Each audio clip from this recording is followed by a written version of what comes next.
Hello friends, welcome to Nandini IAS. हमें उम्मीद है आप सभी लोग स्वस्थ होंगे। आप सभी लोग अपनी एग्जाम के अच्छे से तैयारी कर रहे होंगे। दोस्तों, हमारा एग्जाम 25 मई 2025 को है, आईएएस प्रीलिम्स एग्जाम। दोस्तों, हम आपके लिए एक बेहतरीन सेशन लेके आए हैं जिसमें हमारी दिन भर की जो भी खबरें इंपॉर्टेंट होती हैं वो हम आपके लिए लेके आए हैं। हमारी इस टॉपिक में कुछ इंपॉर्टेंट खबर हैं, वो हम आपको बताएंगे। और देखिए, हम जो खबर पढ़ेंगे, हम टॉपिक करने के बाद हम उनके एमसीक्यू भी करेंगे और एमसीक्यू करेंगे, और जो हमारे एक लाइन के जो क्वेश्चन आते हैं ना, वन लाइन बोलते हैं हम, वो भी करेंगे हम। तो दोस्तों, इसको शुरू करने से पहले आप हमारे सेशन को अपने दोस्तों में शेयर कर दीजिए। अगर आपको हमारी ये वीडियो अच्छी लगती है, अगर आपको हमारा ये सेशन अच्छा लगता है, तो आप इसे लाइक करें। और आपके मन में कोई भी क्वेरी हो, कोई भी डाउट हो, आप कमेंट बॉक्स में हमको लिख के भेजिए। और अब तक आपने हमारे इस सेशन को शेयर नहीं किया तो कर दीजिए। और आप सभी लोग हमारे नंदनी आईएएस के यूट्यूब चैनल को सब्सक्राइब जरूर करिए। दोस्तों, आज की जो हमारी खबर है इंपॉर्टेंट है, और आज की तारीख हमारी कितनी है? 8 मार्च 2025। तो 8 मार्च 2025 के दिन आपको कोई दिन याद आ रहा है? आज का दिन तुम्हें याद आ रहा है कि आज कौन सा दिवस है? तो देखिए, आज हमारा 8 मार्च है, जिसे हम बोलते हैं आज के दिन विश्व अंतर्राष्ट्रीय महिला दिवस के रूप में मनाते हैं, जो आज मनाया भी जा रहा है। तो देखिए, ये आप हमें कमेंट करके बताओ कि जो हम हर वर्ष 8 मार्च को विश्व महिला दिवस मनाते हैं, वो क्यों मनाते हैं। और देखिए, आज के समय में हमारे देश में, भारत देश में महिलाओं का कितना योगदान। देखिए, हमारे भारत देश की जो राष्ट्रपति हैं द्रौपदी मुर्मू, आपके जो हमारे देश की जो वित्त मंत्री हैं निर्मला सीतारमन, और अभी हाल ही में जो हमारे दिल्ली जो संघ शासित प्रदेश है ना दिल्ली, उसकी जो सीएम बनी है रेखा गुप्ता जी। तो आप देखेंगे कि हमारे देश में महिलाओं का कितना योगदान है। तो इसी के उपलक्ष्य में ये हर वर्ष अंतर्राष्ट्रीय दिवस के रूप में 8 मार्च को विश्व महिला दिवस के रूप में मनाते हैं। तो दोस्तों, इसके लिए एक कहावत है, वो क्या? देखिए, हर रूप में सजी है वो, हर रूप में सजी है वो, हर हाल में खड़ी है वो, हर हाल में खड़ी है वो, कभी बेटी कभी बहन तो कभी मां बनी है वो, कभी बेटी कभी बहन तो कभी मां बनी है वो। शक्ति त्याग का प्रदर्शन है वो, शक्ति त्याग का प्रदर्शन है वो, नारी नहीं संसार है वो। दोस्तों, नारी नहीं संसार है वो, आप समझ सकते हैं। तो दोस्तों, इसी क्रम में हम अपने इस सेशन को आगे बढ़ाते हैं, और आपसे हमारी रिक्वेस्ट है कि आप हमारे सेशन को अपने दोस्तों में शेयर करिए। तो चलिए दोस्तों, हम आपके टाइम को गवाए बिना हम चलते हैं सेशन की तरफ। तो देखिए, हम कौन सी खबर लेके आते हैं। देखिए, इंटरनेशनल न्यूज है ना, national affairs, banking news, awards news, defence news, sport news, और आप इसमें देखेंगे साइंस टेक न्यूज, है ना। तो इसी में आप देखेंगे हम हमारी जो आज की पहली खबर है, देखिए कौन सी है। विश्व सतत विकास शिखर सम्मेलन 2025, ये हमारा पहला टॉपिक है आज का, आज के करंट का। तो देखिए, हम इसको शुरू कर ही रहे हैं, तो एक बार मैं हम आपको पढ़ने याद दिला देगा। अगर आपने हमारे इस वीडियो को अपने दोस्तों में शेयर नहीं किया तो कर लीजिए, और आपने अब तक हमारे सेशन को लाइक नहीं किया करिए, और हमारे इस नंदनी आईएएस के यूट्यूब चैनल को सब्सक्राइब अवश्य करिए। देखिए, तो हम पढ़ते इसको, हम किसको? विश्व सतत विकास शिखर सम्मेलन। देखिए, ध्यान से पढ़ेंगे, थोड़ा ध्यान से, है ना। देखिए, केंद्रीय पर्यावरण वन एवं जलवायु परिवर्तन मंत्री कौन? श्री भूपेंद्र यादव ने विश्व सतत विकास शिखर सम्मेलन 2025 के उद्घाटन सत्र को संबोधित किया है। ठीक है, तो ये कौन है? भूपेंद्र यादव कौन है? ये केंद्रीय पर्यावरण वन एवं जलवायु परिवर्तन मंत्री हैं। ठीक है, अब देखिए, यह शिखर सम्मेलन the energy and resources institute द्वारा सतत विकास और जलवायु समाधानों में तेजी लाने के लिए साझेदारी विषय पर आयोजित किया गया है। ठीक है, तो ये हमें थोड़ा ध्यान रखना है ना, क्योंकि हो सकता है आपकी यूपीएससी यहीं से स्टेटमेंट बना के पूछ ले आपको, क्योंकि ऐसी चीजें जो उसमें फैक्चुअल होती है ना, बस उनमें थोड़ा कंफ्यूजन कर देती है आपकी एग्जाम। वैसे तो चीजें तो आपको आती है ना। अब देखिए, वैश्विक जलवायु में भारत की भूमिका क्या है, इसको हम थोड़ा देखेंगे। उद्घाटन है ना, भाषण में केंद्रीय मंत्री श्री भूपेंद्र यादव ने ग्लोबल साउथ द्वारा जलवायु एजेंडे को आगे बढ़ाने की दिशा में किए जा रहे प्रयासों को रेखांकित किया है। ठीक है, अगला देखेंगे आप, भारत वैश्विक मंच पर स्थिरता की दिशा में सक्रिय योगदान दे रहा है। भारत कहां पर? वैश्विक मंच पर स्थिरता की दिशा में क्या कर रहा है? यह सक्रिय योगदान दे रहा है। अब देखिए, वर्ष 2020 में भारत ने अपने ग्रीन हाउस गैस उत्सर्जन में 7.93 की कमी दर्ज की है। कब? 2020 में। इतने परसेंट हमने ग्रीन हाउस की जो गैसें जो उत्सर्जित होती थी वो हमने कम की हैं। अब देखिए, भारत के दीर्घकालिक जलवायु लक्ष्यों की दिशा में प्रगति, दीर्घकाल की बात हो रही है ना, लंबे समय की। अब देखिए, भारत ने 2070 तक शुद्ध शून्य यानी नेट जीरो बोलते हैं हम इसको, क्या? Net zero. तो भारत ने 2070 तक शुद्ध जीरो, है ना, शुद्ध शून्य उत्सर्जन प्राप्त करने की योजना है। मतलब यह है कि 2070 तक हम भारत को कार्बन मुक्त देश बना लेंगे। 2047 तक आप देखेंगे कितना? 2047 तक विकसित भारत का लक्ष्य है। और 2005 से 2020 के बीच जीडीपी की उत्सर्जन तीव्रता में 36% की कमी। मतलब जो जीडीपी का योगदान हो रहा है जी, मतलब जीडीपी बढ़ रही है, तो उनमें से हम जो भी ग्रीन हाउस गैसें का उत्सर्जन कर रहे हैं ना, उसमें हम 2005 से 2025 के बीच में हमने 36% की कमी की है। ये दिखा रहे हैं इसमें। 2030 तक उत्सर्जन तीव्रता में 45% की कटौती का लक्ष्य है। मतलब 2030 तक क्या कर देंगे? 2030 तक जो उत्सर्जन की जो तीव्रता है ना, उसमें हम 45% की कटौती करने का लक्ष्य है इनका, वो कर देंगे हम। ये इन्होंने का ये लक्ष्य रखा है।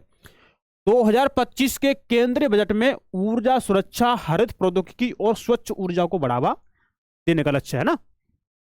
अब देखिए आगे, विश्व सतत विकास शिखर सम्मेलन, ये क्या है? देखिए, विश्व सतत विकास शिखर सम्मेलन जिसे बोलते हैं WSDS, एक प्रमुख वार्षिक वैश्विक मंच है। कैसा? प्रमुख वार्षिक वैश्विक मंच है जिसे the energy and resources institute, TERI बोलते हैं हम, द्वारा आयोजित किया जाता है। मतलब थोड़ा इसको आप ध्यान रख सकते हैं। यह सम्मेलन जलवायु परिवर्तन, अब क्लाइमेट चेंज आप जानते होंगे है ना, तो जलवायु परिवर्तन, सतत विकास, पर्यावरण चुनौतियों से निपटने के लिए अंतर्राष्ट्रीय स्तर पर नीतियों, समाधानों, साझेदारियों को बढ़ावा देने का कार्य करता है। यह है ना, जो भी जलवायु परिवर्तन से संबंधित जो भी कार्य हैं, सतत विकास आप जानते होंगे है ना, तो हमने आपको कई बार बताया है। पर्यावरण चुनौतियां, मतलब किस तरह से पर्यावरण की समस्या उत्पन्न हो रही है, तो इन सभी पर नीतियां बनाना अंतर्राष्ट्रीय स्तर पर, है ना, और समाधान करना और साझेदारियों को बढ़ावा देने का कार्य यह करता है। उद्देश्य आप देखेंगे, सतत विकास और जलवायु परिवर्तन से संबंधित मुद्दों पर वैश्विक संवाद को बढ़ावा देना, मतलब वैश्विक स्तर पर बातचीत को बढ़ावा देने का मतलब यही है। पर्यावरणीय स्थिरता, हरित अर्थव्यवस्था और जलवायु न्याय के लिए नीतियों विकसित करना। ठीक है, अब देखिए, सरकारों, नीति निर्माताओं, सरकार हो गई, इसमें नीति निर्माता हो गए, उद्योगों, शिक्षाविदों और नागरिक समाज के बीच सहयोग को प्रोत्साहित करना इसका उद्देश्य है। और अगला उद्देश्य क्या है? कार्बन न्यूट्रलिटी, अब जानते हैं है ना, अक्षय ऊर्जा, जल संरक्षण, जैव विविधता संरक्षण पर ध्यान केंद्रित करना इसका उद्देश्य। तो दोस्तों, हमारी पहली खबर कंप्लीट हुई। अब बढ़ते हैं हम नेक्स्ट खबर की तरफ। क्या है? वो है खेलो इंडिया पैरा गेम्स 2025, है ना। तो दोस्तों, यह भी हमारी इंपॉर्टेंट खबर है और आपकी एग्जाम में पूछी जा सकती है। खेलो इंडिया यूथ गेम्स, ठीक है, आप लोगो देख सकते हैं, जो लोगो बना हुआ है, देखिए, केंद्रीय युवा कार्यक्रम एवं खेल मंत्री। अब केंद्रीय युवा कार्यक्रम खेल मंत्री कौन है? देखिए नाम, है ना। तो केंद्रीय युवा एवं केंद्रीय युवा कार्यक्रम एवं खेल मंत्री डॉक्टर मनसुख मांडविया ने खेलो इंडिया पैरा गेम्स 2025 की घोषणा की है। ठीक है, इसको थोड़ा और देखते हैं। देखिए, यह खेलो इंडिया पैरा गेम्स का दूसरा संस्करण है। कौन सा? यह आपका दूसरा संस्करण है, इसको थोड़ा ध्यान रखेंगे। ठीक है, ये इस पर कंफ्यूज हो सकते हैं आप लोग। इनका आयोजन 20 से 21 मार्च तक नई दिल्ली में होगा। 20 से 21 मार्च कहां होगा? नई दिल्ली में, जिसमें 1230 पैरा एथलीट भाग लेंगे। अब इसको हम थोड़ा और जान लेते हैं इसके बारे में। देखिए, इस संस्करण में 6 श्रेणियों में प्रतियोगिताएं होती हैं। कितनी श्रेणियों में? 6 श्रेणियों में। पहली कौन है देखिए, पैरा तीरंदाजी, दूसरी पैरा एथलेटिक्स, तीसरी कौन सी है, पैरा बैडमिंटन, चौथी पैरा पावर लिफ्टिंग, पांचवी पैरा शूटिंग, छठवीं पैरा टेबल टेनिस। तो आप इनको थोड़ा याद रख सकते हैं ना। अब देखिए ये स्थान कहाँ, मतलब ये कार्यक्रम किन किन स्थान पर होंगे, तो देखिए जवाहरलाल नेहरू स्टेडियम में कौन कौन से होंगे कार्यक्रम, देखिए पैरा एथलेटिक्स होगा, पैरा तीरंदाजी होगी, पैरा पावर लिफ्टिंग होगी। कहां पर? ये आपके जवाहरलाल नेहरू स्टेडियम में। अब देखिए आपके इंदिरा गांधी स्टेडियम में क्या क्या होगा, देखिए इंदिरा गांधी स्टेडियम में पैरा बैडमिंटन होगा, पैरा टेबल टेनिस होगा, ठीक है। अब इसके बाद देखिए doctor Karni Singh shooting range, आप देखेंगे इसमें क्या होगा, पैरा शूटिंग होगी। इनके आप थोड़े नाम याद रख सकते हैं जो आपकी एग्जाम में पूछे जा सकते हैं। अब देखिए सरकार की प्राथमिकता और भविष्य की योजनाएं, ठीक है।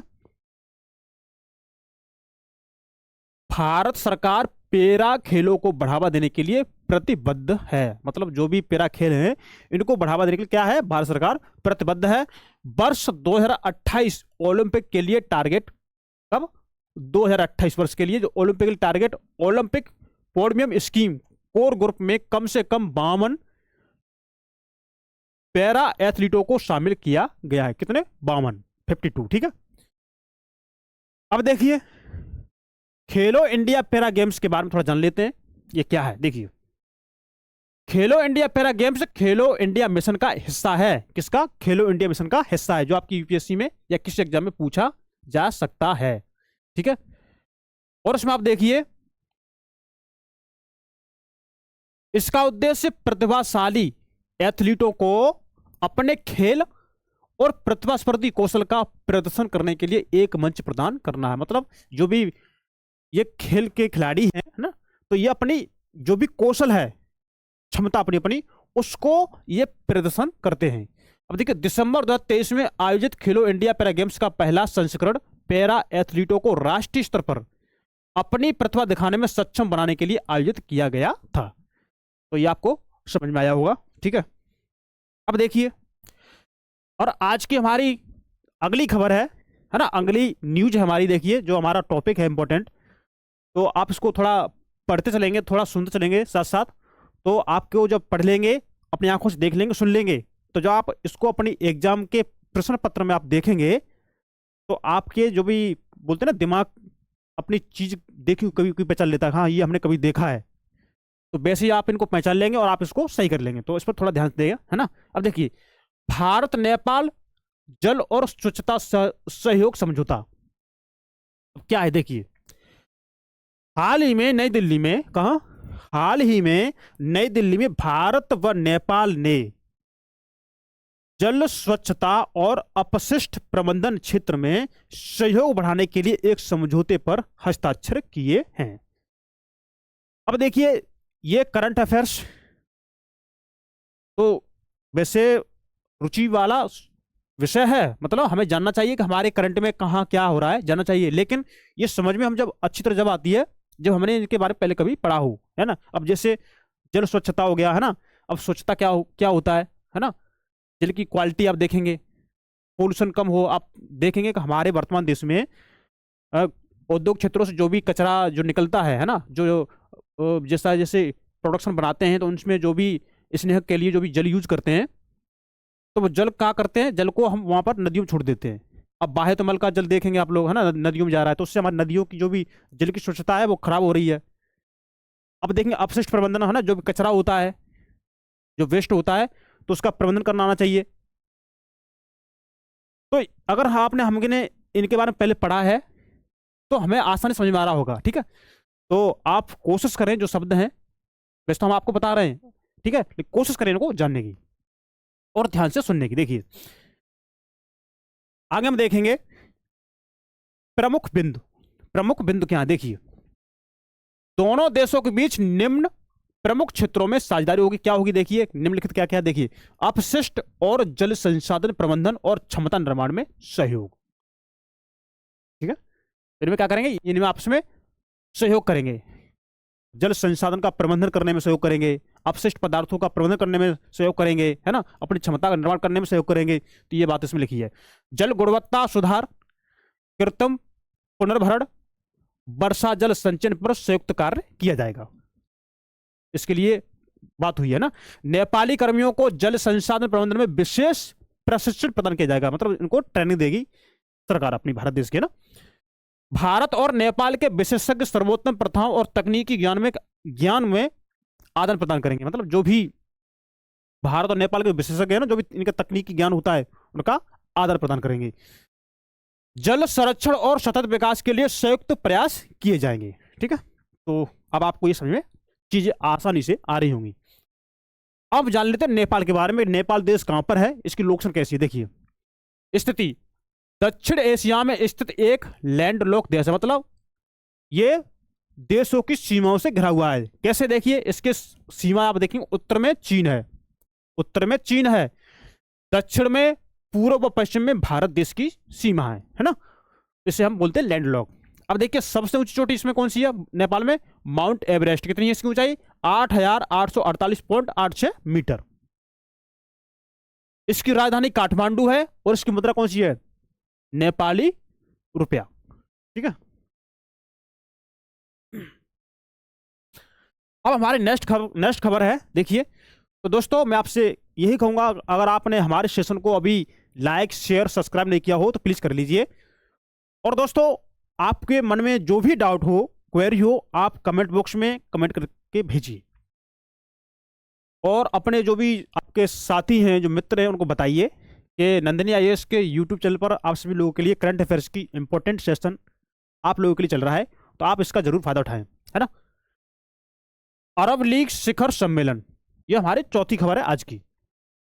देखिए, हाल ही में मिस्र की राजधानी काहिरा, क्या काहिरा में एक आपातकालीन अरब शिखर सम्मेलन का आयोजन किया गया है। कैसा आपातकालीन, अब इसको थोड़ा और जान लेते हैं। इसके प्रमुख बिंदु क्या है, देखिए, है ना, मेन पॉइंट क्या है। देखिए, अरब लीग के नेताओं ने यह कदम गाजा पर कब्जा करने की अमेरिकी राष्ट्रपति डोनाल्ड ट्रंप की योजना के जवाब में उठाया है ना। तो जो भी अमेरिकी राष्ट्रपति डोनाल्ड ट्रंप की जो भी योजना है ना, तो इनकी योजना के जवाब में यह कदम इन्होंने उठाया है। ठीक है, अरब लीग के नेताओं ने। अब इसके प्रमुख मुद्दे क्या हैं, फिलिस्तीन विवाद, ये प्रमुख मुद्दा है। जो फिलिस्तीन का विवाद है ना, जो आप जो करंट में पढ़ते होंगे या आपने पढ़ा होगा, सीरिया संकट, यमन युद्ध, आर्थिक सहयोग, सूडान संकट, तो ये इनके प्रमुख मुद्दे हैं। अब देखिए अरब लीग के बारे में क्या है। देखिए, स्थापना इसकी 22 मार्च 1945 को हुई। मुख्यालय इसका काहिरा मिस्र में है। सदस्य इसके 22 हैं। आधिकारिक भाषा इसकी अरबी है। संगठन क्या है, क्षेत्रीय संगठन है ये। ठीक है, अब देखिए इसका उद्देश्य क्या है। अब देशों के बीच राजनीतिक, आर्थिक, सांस्कृतिक और सामाजिक सहयोग को बढ़ावा देना। राजनीतिक, आर्थिक, सांस्कृतिक, सामाजिक सहयोग को बढ़ावा देना। तो दोस्तों ये तो आप लोग जानते ही होंगे, है ना, कि आर्थिक, सांस्कृतिक, राजनीतिक और सामाजिक सहयोग क्या क्या होते हैं। अब देखिए हमारी आज की नेक्स्ट खबर है, तो ये भी हमारे लिए बहुत ही इंपॉर्टेंट है। देखिए, जन औषधि दिवस। ठीक है, और आप इसका लोगो देख रहे होंगे। देखिए, हर साल 7 मार्च को जन औषधि दिवस मनाया जाता है। तो ये आपको थोड़ा ध्यान रखना चाहिए कि अगर आपकी एग्जाम में अगर पूछ ले जाए तो आप इसे बता दें, ताकि इस योजना के बारे में जागरूकता बढ़ाई जा सके। ठीक है, इसलिए। और क्या, देखिए, और जेनरिक दवाओं के इस्तेमाल को बढ़ावा दिया जा सके। तो देखिए, इस पहलू को समर्थन देने के लिए 1 मार्च से 7 मार्च तक पूरे देश में सप्ताह भर के कार्यक्रम आयोजित किए जाते हैं, इसको बढ़ावा देने के लिए। इस वर्ष 1 मार्च को राष्ट्रीय राजधानी क्षेत्र एनसीआर में प्रधानमंत्री भारत जेनरिक योजना के बारे में जानकारी प्रसारित करने के लिए समारोह में शुरुआत की गई। ठीक है, अब देखिए, प्रधानमंत्री भारतीय जन औषधि परियोजना है ना, क्या, जन औषधि परियोजना को नवंबर 2008 में रसायन और उर्वरक मंत्रालय के फार्मास्यूटिकल्स विभाग द्वारा केंद्रीय फार्मा सार्वजनिक क्षेत्र के उपक्रमों के सहयोग से लॉन्च किया गया था। तो आप इसका जो मंत्रालय ना, इसका मंत्रालय, ये थोड़ा आप ध्यान रखिए, है। तो प्रधानमंत्री भारतीय जन औषधि परियोजना, क्या प्रधानमंत्री भारतीय जन औषधि परियोजना को नवंबर 2008 में रसायन और उर्वरक मंत्रालय, कौन सा, रसायन और उर्वरक मंत्रालय के फार्मास्यूटिकल वन विभाग, ये क्या बोलते हैं, फार्मास्यूटिकल विभाग द्वारा केंद्रीय फार्मा सर्वे क्षेत्र के उपक्रमों के सहयोग से लॉन्च किया गया था। ठीक है, ये थोड़ा आपको थोड़ा याद रखना है, क्योंकि यहां से आपका स्टेटमेंट आपके एग्जाम में पूछा जा सकता है। और आप देखें खासकर ये स्टेटमेंट आपके एग्जाम में यहां से पूछे भी गए हैं। ठीक है, ये पूछे भी गए हैं। अब देखिए इसका पहला उद्देश्य क्या है। इसका पहला उद्देश्य मतलब इसका जो भी पहल है ना, वो क्या है, देखिए इस पहल का उद्देश्य प्रधानमंत्री भारतीय जन औषधि केंद्र, जिसे हम बोलते हैं PMBJK, ठीक है, नामक समर्पित दुकानों के माध्यम से जनता को सस्ती कीमतों पर गुणवत्तापूर्ण दवाइयां उपलब्ध कराना।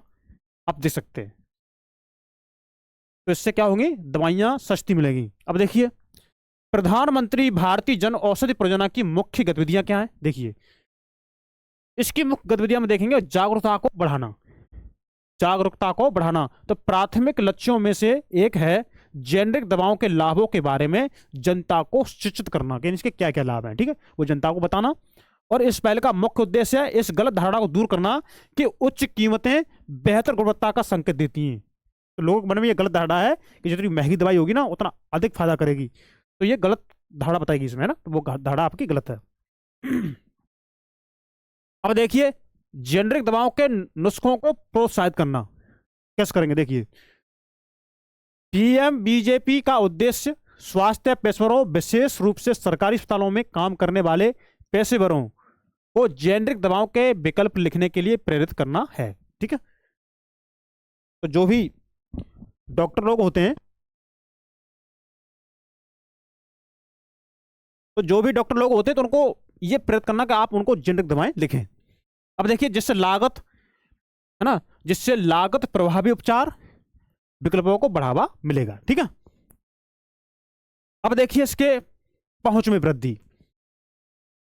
इस पहले का उद्देश्य विभिन्न चिकित्सीय श्रेणियों में आमतौर पर प्रयुक्त होने वाली जेनरिक दवाओं की एक विस्तृत श्रृंखला उपलब्ध कराना। ठीक है, जो भी आप देखेंगे जैसे होते नहीं अलग अलग प्रकार की बीमारी होती है ना, तो अलग अलग प्रकार की बीमारियों के लिए जेनरिक दवाओं की एक श्रृंखला बनाना, मतलब विस्तृत दवाएं उपलब्ध करना, ये बात कही है इसमें ना, ताकि यह सुनिश्चित किया जा सके कि आवश्यक स्वास्थ्य देखभाल उत्पाद सभी के लिए, विशेष रूप से वंचित लोगों के लिए उपलब्ध हो सके। ठीक है, अब देखिए सुविधा सैनिटरी नैपकिन, सुविधा सैनिटरी नैपकिन ये क्या, तो इसको थोड़ा पढ़ लेंगे। देखिए भारतीय महिलाओं के स्वास्थ्य सुरक्षा सुनिश्चित करने की दिशा में एक महत्वपूर्ण कदम के रूप में ये देखा जा रहा है। ठीक है, तो भारतीय महिलाओं को स्वास्थ्य सुरक्षा सुनिश्चित करने की दिशा में एक महत्वपूर्ण कदम के रूप में जन औषधि सुविधा ऑक्सो बायोडिग्रेडेबल सैनिटरी नैपकिन 27 अगस्त 2019 को लॉन्च किए गए। ठीक है, कब, 27 अगस्त 2019 को लॉन्च किए गए, जिन्हें केवल ₹1 प्रति पैड की दर से उपलब्ध कराया जाएगा। ठीक है, अब देखिए जन औषधि सुविधा नैपकिन देश भर में 15,000 से अधिक PMBJP केंद्रों पर बिक्री के लिए उपलब्ध कराए जा रहे हैं। ठीक है, आप देख सकते हैं कि कीमत देख सकते हैं कितनी है और ये कहां कहां मिल रहे हैं, है ना। अब देखिए अगला, हमारी अगली खबर है ना, देखिए भारतीय नौसेना ने गुआम में अभ्यास सी ड्रैगन 2025 में भाग लिया, ये खबर है। तो दोस्तों ये भी हमारे इंपॉर्टेंट है। ठीक है, अब देखिए ये भी हमारी इंपॉर्टेंट है। तो देखिए जो भी ये अभ्यास होता है तो उसमें हमारे भारत देश ने भाग लिया है, तो अब इसी के बारे में हम पढ़ेंगे और इसका क्या फायदा देखिए। और इसमें जो एक अवार्ड मिलता है, तो अब तक अवार्ड वो कितने देशों ने जीता है ना, और इसको अब तक कौन जीतता रहा, देखिए 5 देशों का नौसैनिक अभ्यास जिसे हम बोलते हैं सी ड्रैगन 2025 में जो हुआ है ना, तो जिसे बोलते हैं सी ड्रैगन, तो 5 देशों का नौसैनिक अभ्यास सी ड्रैगन 2025 जिसमें भारतीय नौसेना भी शामिल है पश्चिमी प्रशांत महासागर में। अब आपको पता हमारा ये प्रशांत महासागर कहां पर है, तो पश्चिमी प्रशांत महासागर में गुआम तट पर शुरू हुआ। ठीक है, अब देखिए इसको थोड़ा देखेंगे। सी ड्रैगन अभ्यास 2025 की मेजबानी संयुक्त राज्य अमेरिका की नौसेना के बेबेडे द्वारा की जा रही है। तो ये कौन करता है? अमेरिका करता है, ठीक है। और यह 4 से लेकर 19 मार्च 2025 तक आयोजित किया जाएगा। तो आज तारीख कितनी है? 8 मार्च। और ये कब तक रहेगा? 19 मार्च तक। शुरू कब हुआ था? 4 मार्च। तो आप करिए कैलकुलेट, कितने दिन चलता है ना। अब इसको देखिए आगे, देखिए यह एक वार्षिक बहुपक्षीय नौसैनिक अभ्यास है। कैसा? वार्षिक, मतलब हर वर्ष होता है ये, जिसमें संयुक्त राज्य अमेरिका के सहयोगी और साझेदार देशों को आमंत्रित किया जाता है। मतलब जो भी संयुक्त राज्य के जो सहयोगी देश हैं और जो भी इसके अलावा जो साझेदार देश हैं, तो इनको आमंत्रित किया जाता है, इनको बुलाया जाता है। अब देखिए, ताकि सहयोगियों और साझेदारों के बीच सामरिक और कमांड, है ना, कमांड इंटर ऑपरेबिलिटी में सुधार और मजबूत किया जा सके, इसलिए, ठीक है। अब देखिए सी ड्रैगन, यह अभ्यास वर्ष 2019 में संयुक्त राज्य अमेरिका की नौसेना और रॉयल ऑस्ट्रेलिया वायु सेना के संयुक्त अभ्यास के रूप में शुरू हुआ था। कब हुआ था ये? 2019 में, ठीक है। तो आप लोग ये जानते होंगे ना, ये सामरिक क्या बोलते हैं, है ना, सामरिक सैन्य से संबंधित जो भी गतिविधियां होती हैं, है ना, कमांड एंटर ऑपरेबिलिटी। तो ये मतलब जो भी ऑपरेबिलिटी है इनमें सुधार करने की और इसको मजबूत करने की, इस पर अभ्यास किया जाता है। अब देखिए 2020 में आप देखेंगे, 2020 में अभ्यास में जापान समुद्री आत्मरक्षा बल, 2020 में आप देखेंगे अभ्यास में आप देखेंगे जापान समुद्री आत्मरक्षा बल, जिसे हम बोलते हैं JMSDP, कोरिया गणराज्य नौसेना और रॉयल न्यूजीलैंड नौसेना शामिल हुई है इसमें, है ना, दक्षिण कोरिया। अब देखिए 2020 में। अब आप देखेंगे 2021, 2022, 2023 में आयोजित अभ्यासों में 4, है ना, 4 का सदस्य जैसे भारत, ऑस्ट्रेलिया, जापान और USA तथा रॉयल कनाडाई वायुसेना और कोरियाई गणराज्य नौसेना ने भाग लिया था। कब लिया था उन्होंने? 21 में, मतलब 2021 में, 2022 और 2023 में, ठीक है। अब देखिए सी ड्रैगन अभ्यास का उद्देश्य या प्रकृति, ये क्यों होता है हर साल? देखिए यह एक पनडुब्बी रोधी युद्ध अभ्यास है। कैसा? पनडुब्बी रोधी। इस अभ्यास के लिए सभी देश अपने समुद्री गश्ती विमान तैनात करते हैं। मतलब वो भी क्या करते हैं, जो इसमें भाग ले रहे हैं देश, तो वो भी अपने जो भी समुद्री गश्ती विमान होते हैं ना, उनका यूज करते हैं, तैनात करते हैं ना। तो अभ्यास के अंत में भाग लेने वाले सभी देश, अभ्यास के अंत में क्या होगा? अभ्यास के अंत में जो भी अंतिम चरण होगा ना, तो उसमें भाग लेने वाले सभी देश एक जीवित अमेरिकी नौसेना पनडुब्बी का शिकार करेंगे। मतलब एक अमेरिका की जो पनडुब्बी होगी, तो उसको ये लोग अपना टारगेट बनाएंगे, मतलब उसको लक्षित करेंगे।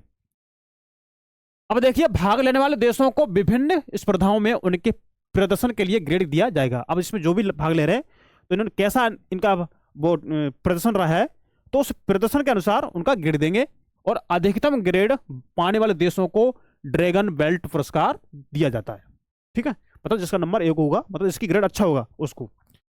यह पुरस्कार जापान समुद्री आत्मरक्षा बल लगातार जीता है।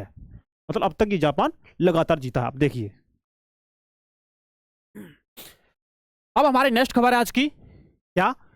भारत विश्व में चौथा सबसे बड़ा वैश्विक धन केंद्र बनकर उभरा, ठीक है, विश्व में। ये खबर इंपॉर्टेंट है और हमें, जब हम भारत देश के निवासी हैं, तो हमें ऐसी खबरों पर हमको ध्यान रखना चाहिए। हम अपनी एग्जाम की तैयारी कर रहे हो, हमको ऐसा जानना चाहिए। देखिए तो 19वीं वेल्थ रिपोर्ट 2025 के अनुसार, ये 19वीं रिपोर्ट है, ठीक है। तो 19वीं वेल्थ रिपोर्ट 2025 के अनुसार भारत, संयुक्त राज्य अमेरिका, है ना, चीन, जापान के बाद दुनिया में चौथा सबसे बड़ा वैश्विक धन केंद्र बनकर उभरा है। मतलब अपने भारत देश का स्थान चौथा है। पहले पर कौन है आपका? USA, फिर चीन, उसके बाद जापान, उसके बाद भारत का नंबर है, ठीक है। ये क्रम आपको थोड़ा याद रखेंगे। देश में हाई नेट वर्थ इंडिविजुअल की संख्या पिछले साल के 80,686 से बढ़कर 2024 में 85,698 हो गई है। मतलब इतनी बढ़ चुकी है, जो 6% की वृद्धि देखी गई है, ठीक है। तो ये परसेंट आप थोड़ा याद रखेंगे, है ना। और ये थोड़ा याद डाटा, मतलब 80,686, तो आप ऐसे 80,686 ना रख सके याद, तो आप इसको 80,000 ध्यान रख लीजिए। और इधर आप अपना रख लीजिए 85,000, ठीक है। नोट में आप देखेंगे वेल्थ रिपोर्ट लंदन UK स्थित real estate consultancy firm night crank द्वारा जारी की जाती है, ठीक है। तो ये रिपोर्ट किसके द्वारा जारी की जाती है? देखिए, वेल्थ रिपोर्ट लंदन यूके स्थित real estate consultancy firm Knight Frank के द्वारा जारी की जाती है। ठीक है, यह वार्षिक रिपोर्ट दुनिया में निजी संपत्ति, तो आप लोग निजी संपत्ति जानते होंगे, तो निजी संपत्ति और वैश्विक निवेश रुझानों का विश्लेषण प्रस्तुत करती है। वैश्विक स्तर पर कितना निवेश किया है ना, कितनी निजी संपत्ति है, इसके अनुसार इसका क्या होता है? विश्लेषण होता है, तब ये रिपोर्ट बन के आती है ना। अब देखिए, भारत में 85,000 से अधिक उच्च निवल संपत्ति वाले व्यक्ति, मतलब जिनके पास अधिक मात्रा में संपत्ति है। मतलब देखिए कैसे, तो भारत में देखिए 85,000 से अधिक लोग हैं जिनके पास उच्च निवल संपत्ति वाले व्यक्ति हैं। ठीक है, जिसे बोलते हैं HNWI। रिपोर्ट में उच्च निवल संपत्ति वाले व्यक्ति की पहचान 10 मिलियन अमेरिकी डॉलर से अधिक की संपत्ति वाले व्यक्ति के रूप में की गई। मतलब जिन व्यक्ति के पास अमेरिका के 10 मिलियन डॉलर से अधिक की संपत्ति है ना, तो वो व्यक्ति HNWI यानी कि उच्च निवल संपत्ति वाले व्यक्ति कहलाएंगे। अब देखिए, वर्ष 2024 में भारत 85,698 है ना, कितना? 85,698 HNWI के साथ US, चीन और जापान के बाद दुनिया में चौथे स्थान पर है। ठीक है, देख लीजिए। अब देखिए, विश्व के लगभग 3.7% HNWI भारत में है। कितना? 3.7% ये HNWI भारत में है। भारत में अरबपतियों की संख्या बढ़कर 191 हो गई है। कितनी? 191, 9 कम 200। 2024 में देश में अरबपतियों की संख्या 191 हो गई, जो 2023 की तुलना में 26 अधिक है। मतलब 2023 में कितने थे? इससे 26 कम थे, अब वो 26 बढ़ चुके हैं। 2019 में देश में केवल 7 अरबपति थे। 2019 में केवल 7 अरबपति थे, अब कितना होगा आप देख लीजिए, है ना। अरबपतियों की संयुक्त संपत्ति के मानदंड पर भारत संयुक्त राज्य अमेरिका और मुख्य भूमि चीन के बाद तीसरे स्थान पर है। ठीक है, अब हमारी ये 7 नहीं 8 है ना, ये हमारी 8वीं खबर है। कौन सी? 8वीं खबर। थोड़ा टाइपिंग एरर है, ठीक है, तो आप यहां 8 कर लेंगे। ठीक, अब देखिए ये क्या है। पर्वतमाला परियोजना के तहत उत्तराखंड में 2 रोपवे परियोजनाओं को मंजूरी है। तो इसको खबर को पढ़ाने से पहले हम आपसे कहेंगे, हमारे आज के सेशन की ये लास्ट खबर है, और इसके बाद फिर हम MCQ करेंगे। तो देखेंगे आपने कितना ध्यान से पढ़ा है, आप कितना उत्तर दे पा रहे हैं। ठीक है, और फिर उसके बाद फिर हम जो भी एक लाइन के क्वेश्चन होते हैं वो हम करेंगे। ठीक है, तो इसी कुल मिला के आपके सभी एग्जाम के लिए, चाहे आप UPSC का एग्जाम दे रहे हो, इसके अलावा कोई भी एग्जाम दे रहे हो, सब में उपयोगी है। ठीक है, तो हमारे सेशन को अपने दोस्तों में शेयर कर दीजिए, हमारी वीडियो को लाइक कर दीजिए। अगर आपने हमारे सेशन को अभी शेयर नहीं किया तो हमारे सेशन के लिंक को अपने दोस्तों ग्रुप में डाल दीजिए, उनको बता दीजिए कि नंदिनी IAS की यूट्यूब चैनल पर ये क्लास करंट की चल रही है। और आप देखेंगे इसमें कि अगर आपने हमारे नंदिनी IAS के यूट्यूब चैनल को अगर सब्सक्राइब नहीं किया है तो कर लीजिए। देखिए, चलिए शुरू करते हैं। जो आप ये देख रहे हैं ना, ये रोपवे है। ठीक है, तो हम इसको थोड़ा जान लेते हैं। देखिए, केंद्रीय आर्थिक मामलों की मंत्रिमंडलीय समिति, केंद्रीय आर्थिक मामलों की मंत्रिमंडलीय समिति जिसे बोलते हैं CCEA, ने उत्तराखंड में गोविंद घाट को हेमकुंड साहिब जी और सोनप्रयाग को केदारनाथ से जोड़ने वाली 2 रोपवे परियोजनाओं को मंजूरी दे दी है। इसलिए आपके खबरों में है। इससे पहाड़ी राज्यों में कनेक्टिविटी और पर्यटन को बढ़ावा मिलने की उम्मीद है इस योजना से। ठीक है, अब देखिए, इन दोनों रोपवे परियोजनाओं की आधारशिला प्रधानमंत्री नरेंद्र मोदी द्वारा 21 अक्टूबर 2022 को रखी गई थी। ठीक है, अब रखी थी 21 अक्टूबर 2022 को रखी गई थी। अब देखिए, प्रधानमंत्री नरेंद्र मोदी की अध्यक्षता में CCEA की बैठक 5 मार्च 2025 को नई दिल्ली में हुई थी। कहां? नई दिल्ली में। पर्वतमाला परियोजना के तहत बनने वाली 2 रोपवे परियोजनाओं को मंजूरी CCEA द्वारा 6 मार्च 2025 को प्रधानमंत्री की उत्तराखंड यात्रा की पूर्व संध्या पर दी गई थी। ठीक है, ये बातें आप ध्यान रख सकते हैं। अब देखिए, ये ध्यान से पढ़ना है आपको, अभी क्वेश्चन बनेंगे इससे। ठीक है, पूछ लेंगे, है ना। देखेंगे आपने कितना सीखा है आज के सेशन में। यही जो हम पढ़ रहे हैं हमें तो उसका मालूम तो होना चाहिए। तो देखिए, हम पढ़ने के साथ साथ प्रैक्टिस भी कर रहे हैं, है ना। हम करंट पढ़ने के साथ साथ हम उसकी प्रैक्टिस भी कर रहे हैं, तो इससे बड़ा और क्या चाहिए आपको, बताओ। ठीक है, तो देखिए, गोविंद घाट से हेमकुंड साहिब जी रोपवे परियोजना, ठीक है। इस परियोजना सार्वजनिक निजी भागीदारी जिसे बोलते हैं पीपीपी, है ना, प्राइवेट, है ना। अब देखिए, यह परियोजना सार्वजनिक निजी भागीदारी मॉडल के तहत बनाई जाए बनाई जाएगी, है ना। तो परियोजना की लागत देखें कितना है, 2730.13 करोड़ रुपए। दूरी कितनी है, देखिए 12.4 किलोमीटर लंबी दूरी है। कीमत 2730.13 करोड़ रुपए है ना। तो ये जो हमारी परियोजना है कैसी है, सार्वजनिक निजी भागीदारी, है ना, पब्लिक प्राइवेट पार्टनरशिप, ठीक है। ये हमारी योजना है। अब देखिए, यह गोविंद घाट को घांगरिया, जिसमें आप देखेंगे 10.55 किलोमीटर, और घांगरिया को हेमकुंड साहिब जी 1.8 किलोमीटर से जोड़ेगा, ठीक है। ये किसको किससे जोड़ेगा बता दिया इसमें। तो भाई इसमें कोई कॉन्सेप्ट की बात तो है नहीं है ना, ये तो थोड़ा फैक्चुअल डाटा है जो आपको ध्यान रखना है ना। इसमें हम क्या आपको कॉन्सेप्ट बताएंगे, देखिए, है ना। हेमकुंड साहिब जी सिख समुदायों और अन्य लोगों के लिए एक तीर्थ स्थल है। यह उत्तराखंड राज्य के चमोली जिले में 15,000 फीट की ऊंचाई पर स्थित है। कितना, 15,000 की फीट की ऊंचाई, तो काफी ऊंचाई है ना। तो ये आपके उत्तराखंड राज्य में चमोली जिले में है ना। ये हेमकुंड साहिब जी सिख समुदाय और अन्य लोगों के लिए एक तीर्थ स्थल है, ठीक है। यह रोपवे घांगरिया को भी जोड़ेगा।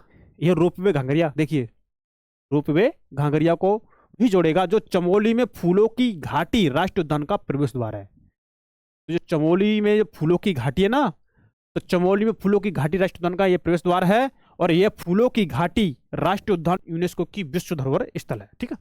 अब ये थोड़ा फैक्चुअल है, इसको ध्यान रखेंगे। सोनप्रयाग से केदारनाथ रोपवे परियोजना, सोनप्रयाग से केदारनाथ रोपवे परियोजना, देखिए, यह परियोजना सार्वजनिक निजी भागीदारी पीपीपी मॉडल के तहत बनाई जाएगी। दूरी इसकी 12.9 किलोमीटर, लागत 4,081 करोड़ रुपए के लगभग। केदारनाथ राज्य के रुद्रप्रयाग जिले में स्थित 12 ज्योतिर्लिंगों में से एक है ना, ज्योतिर्लिंगों में से एक है। अब देखिए, पर्वतमाला परियोजना, इसकी घोषणा वित्त मंत्री निर्मला सीतारमण ने 2022-23 के बजट भाषण में की है, ठीक है, की थी। इस उद्देश्य देश के दुर्गम पहाड़ी क्षेत्रों, मतलब दूर दूर के पहाड़ी क्षेत्र होते हैं वो, इस उद्देश्य से आप देखेंगे, इस उद्देश्य देश के दुर्गम पहाड़ी क्षेत्रों में भीड़ भाड़ वाले शहरी केंद्रों को जोड़ना जहां परिवहन सुविधा नहीं है, इनका उद्देश्य था। तो दोस्तों, ये हमारी सारी खबर हो चुकी है। और देखिए, हमने अभी तक कितना सीखा है ना, हमने जो पढ़ा है हम उसका टेस्ट भी तो लेंगे। तो दोस्तों, अब हम देख लेते हैं, शुरू करते हैं जो हमने पढ़ा है वो। देखिए, उसका एमसीक्यू है ना, टुडे की क्विज। देखिए, विश्व सतत विकास शिखर सम्मेलन का आयोजन किसके द्वारा किया जाता है, बताइए, कमेंट करिए, है ना, कमेंट करिए।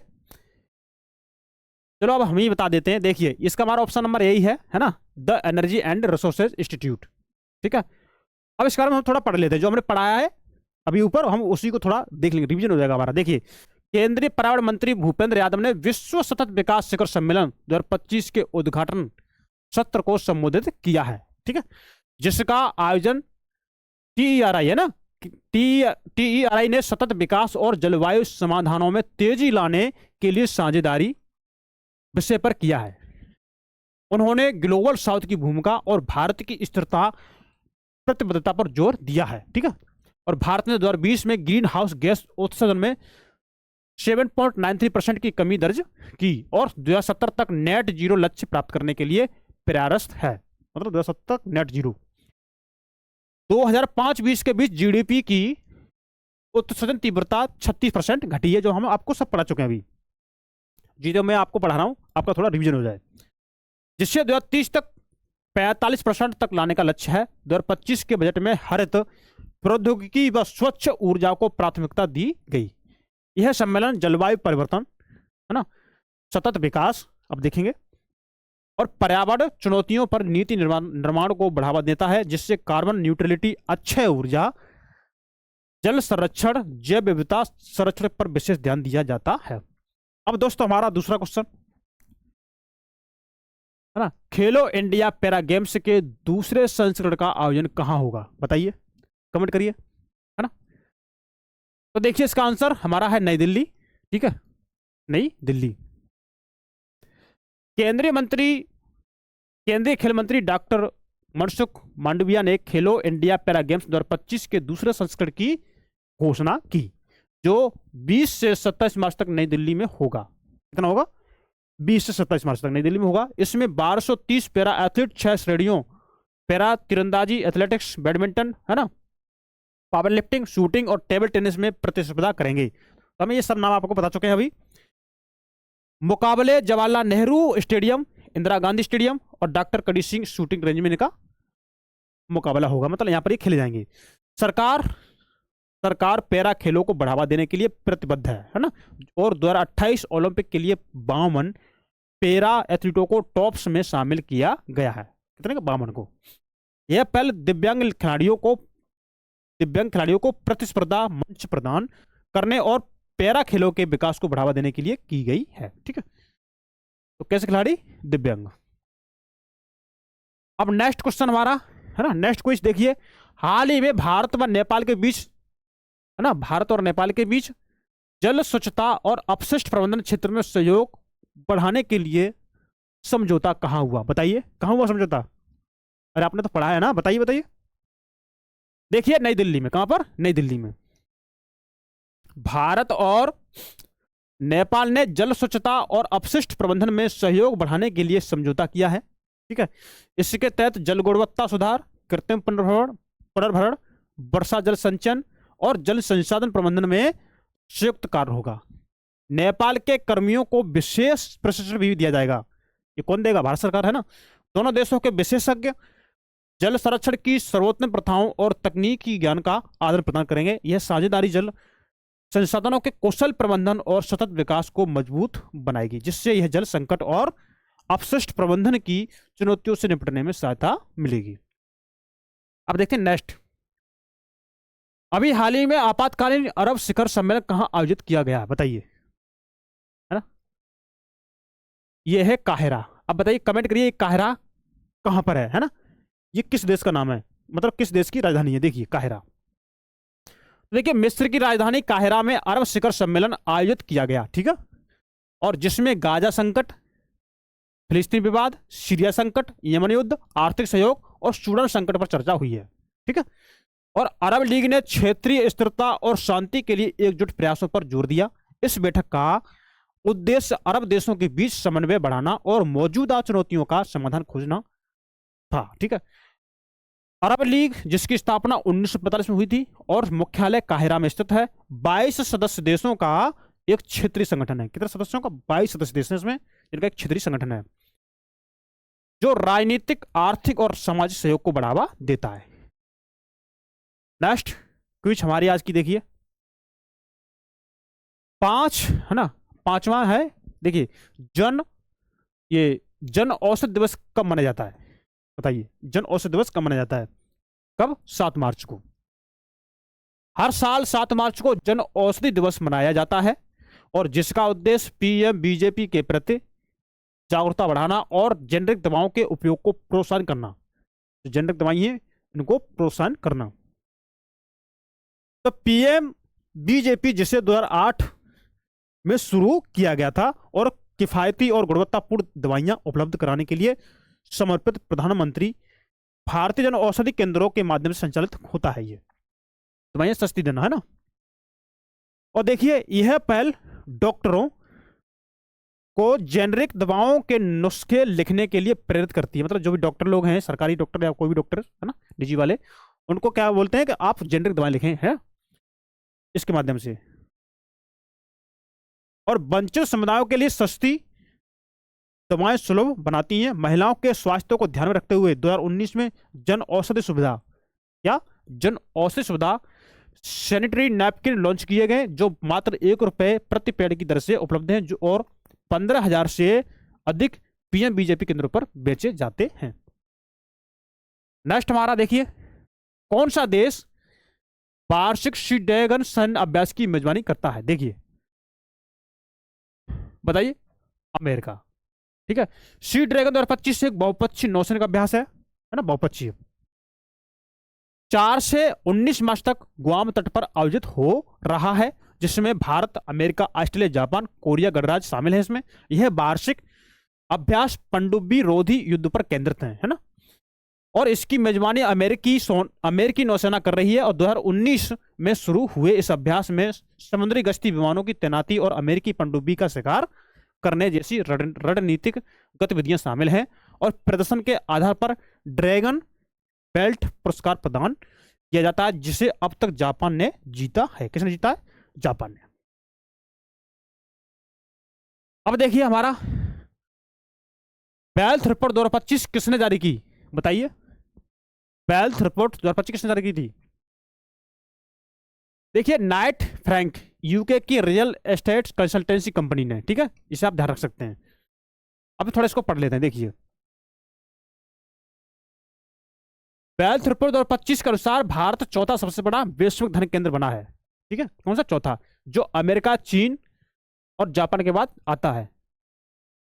ठीक है, तो देश में उच्च निवल संपत्ति वाले व्यक्ति, जिसे बोलते हैं HNWI, की संख्या कितनी? 2023 में 80,646 बढ़कर के 2024 में 85,689 698 हो गई है। ठीक है, 25,698 हो गई है, जिसमें 6% की वृद्धि हुई। और नाइट फ्रैंक द्वारा जारी इस रिपोर्ट में HNWI ने वे व्यक्ति हैं जिनकी संपत्ति $10 मिलियन से अधिक है। ठीक है, कितनी संपत्ति? $10 मिलियन से अधिक है।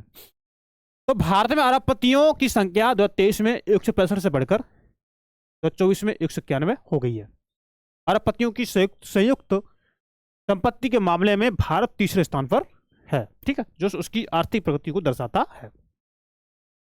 दोस्तों, आज का हमारा लास्ट MCQ है ना, जिसे कुछ बोलते हैं, तो इसे हम करेंगे अभी। इससे पहले हम आपसे कहेंगे, आपने भाई हमारे सेशन को अगर ना लाइक किया हो तो कर लीजिए, शेयर नहीं किया हो तो कर दीजिए, और हमारे नंदिनी IAS के YouTube चैनल को सब्सक्राइब कर लीजिए। दोस्तों, हमें उम्मीद है कि आपको हमारा ये सेशन अच्छा लग रहा होगा, तो हमारा कमेंट करिए। ठीक है, जो भी आपको डाउट हो। देखिए, अभी हाल ही सरकार ने किस राज्य में गोविंद घाट से हेमकुंड साहिब जी रोपवे की मंजूरी दी है? तो उसका आंसर हमारा उत्तराखंड। ठीक है, उत्तराखंड। देखिए, केंद्रीय आर्थिक मामलों की मंत्री मंडलीय समिति, जिसे बोलते हैं CCE, ने उत्तराखंड में 2 रोपवे परियोजनाओं को मंजूरी दी। ठीक है, गोविंद घाट से हेमकुंड साहिब जो हमारा 12.4 किलोमीटर है, और सोनप्रयाग से केदारनाथ जो हमारा 12.9 किलोमीटर है। ठीक है, इनकी कुल लागत 6811 करोड़ रुपए होगी, और इन्हें PPP मॉडल के तहत विकसित किया जाएगा। ठीक है, अब देखिए, हेमकुंड साहिब रोपवे चमोली जिले में फूलों की घाटी राष्ट्रीय उद्यान से जुड़ता है, जबकि केदारनाथ रोपवे रुद्रप्रयाग जिले में स्थित है। ये परियोजनाएं पर्वतमाला योजना के तहत बनाई जा रही हैं, जिससे पहाड़ी क्षेत्रों में कनेक्टिविटी और पर्यटन को बढ़ावा मिलेगा। तो ये हमारे सारे MCQ हो गए।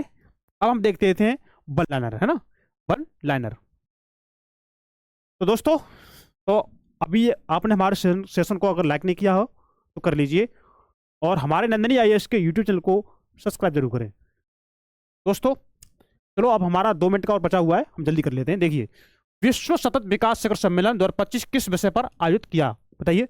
यह है सतत विकास और जलवायु समाधानों में तेजी लाने के लिए साझेदारी। ठीक है, नेक्स्ट हमारा है खेलो इंडिया पैरा गेम्स 2025 का कौन सा संस्करण आयोजित होगा? दूसरा। ठीक है, दूसरा होगा। तीसरा हमारा है अभी हाल ही में भारत व नेपाल के मध्य किस मुद्दे पर सहयोग समझौता हुआ है? बताइए। तो जल व स्वच्छता के सहयोग पर। अब देखिए चौथा, अरब लीग की स्थापना कब हुई थी? 22 मार्च 1945 को। ठीक है, अगला है हमारा प्रधानमंत्री भारतीय जन औषधि परियोजना, जिसे हम बोलते हैं PMBJP, को कब लॉन्च किया गया था? तो नवंबर 2008 को। ठीक है, वार्षिक सी ड्रैगन सैन्य अभ्यास का मुख्य फोकस क्या है? यह पनडुब्बी रोधी युद्ध पर केंद्रित है। किसका? पनडुब्बी रोधी यंत्र हो ना, केंद्रित है। बेल्थ रिपोर्ट 2025 के अनुसार दुनिया में सबसे अधिक हाई नेटवर्थ व्यक्तियों के मामले में भारत का स्थान कौन सा है? तो चौथा है, जो हमने अभी अभी पढ़ा है। बस हम एक लाइन में इसको रिवीजन कर ले रहे हैं। उत्तराखंड में बनने वाले हाल ही में स्वीकृत सोनप्रयाग से केदारनाथ रोपवे की लंबाई कितनी है? 12.9 किलोमीटर। ठीक है, अब देखिए, राष्ट्रीय रोपवे के विकास कार्यक्रम को कौन सा मंत्रालय लागू कर रहा है? तो वह केंद्रीय सड़क परिवहन और राजमार्ग मंत्रालय। लास्ट हमारा, अभी हाल ही में भारत के किस दिग्गज टेबल टेनिस खिलाड़ी ने पेशेवर टेबल टेनिस से संन्यास की घोषणा की है? तो है अचंता शरत कमल। आप इसे थोड़ा याद कर लीजिए। तो दोस्तों, ये रहा हमारा आज का सेशन, है ना, और हमने इसमें सारी चीज पढ़ ली हैं। तो दोस्तों, आप हमारे इस वीडियो को लाइक करें, हमारे सेशन को शेयर करें। अगर आपने हमारे चैनल को अभी सब्सक्राइब नहीं किया हो तो कर लीजिए दोस्तों। तो कमेंट में जरूर बताएं हमारी वीडियो कैसी लगी, और अपने दोस्तों जरूर बताएं, ठीक है। तो आज के लिए हम इतना रखते हैं, मिलते हैं नेक्स्ट क्लास में। तब तक के लिए नमस्कार, थैंक यू, धन्यवाद, गुड बाय, टेक केयर।